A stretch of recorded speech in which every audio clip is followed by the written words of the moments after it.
ब्रह्मास्त्ररूपिणी देवी माता श्रीवगलामुखी चित्तक्षुर्ज्ञानरूपा च ब्रह्मानन्दप्रदायिनी महाविद्या महालक्ष्मी श्रीमत्त्रिपुरसुन्दरी भुवनेशी जगन्माता पार्वती सर्वमङ्गला ललिता भैरवी शान्ता अन्नपूर्णा कुलेश्वरी वाराही छिन्नमस्ता च तारा काली सरस्वती जगत्पूज्या महामाया कामेशी भगमालिनी दक्षपुत्री शिवाङ्कस्था शिवरूपा शिवप्रिया सर्वसम्पत्करी देवी सर्वलोकवशङ्करी वेदविद्या महापूज्या भक्तद्वेषी भयङ्करी स्तम्भरूपा स्तम्भिनी च दुष्टस्तम्भकारिणी भक्तप्रिया महाभोगा श्रीविद्या ललिताम्बिका मीनापुत्री शिवानन्दा माताङ्गी भुवनेश्वरी नारसिंही नरेन्द्रा च नृपाराध्या नरोत्तमा नागिनी नागपुत्री च नागराजसुता उमा पीताम्बा पीतपुष्पा च पीतवस्त्रप्रिया शुभा पीतगन्धप्रिया रामा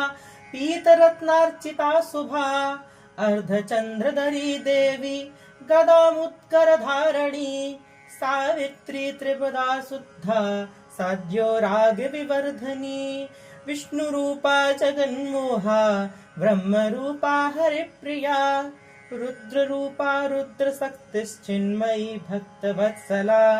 लोकमाता शिवा सन्ध्या शिवपूजन तत्परा धनाध्यक्षा धनेशी च धर्मदा धनधा धना चण्डदर्पहरी देवी स्तुम्भासुरनिवर्हिणी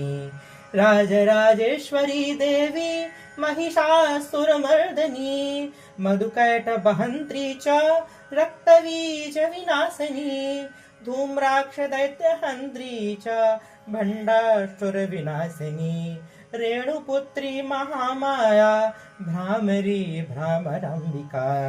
ज्वालामुखी भद्रकाली बगला शत्रुनाशिनी इन्द्राणी इन्द्रपूज्या च गुहमाता गुणेश्वरी वज्रपाशधरा देवी जिह्वामुत्करधारिणी भक्तानन्दकरी देवी बगला परमेश्वरी अष्टोत्तरशतं नाम्ना वाग्लायस्तु यः पठेत् रिपुबाधा विनिर्मुक्तः लक्ष्मीस्थैर्मवाप्नुयात् भूतप्रेतपिशाचाश्च ग्रहपीडा निवारणम् राजानो वशमायान्तिं सर्वैश्वर्यं च विन्दति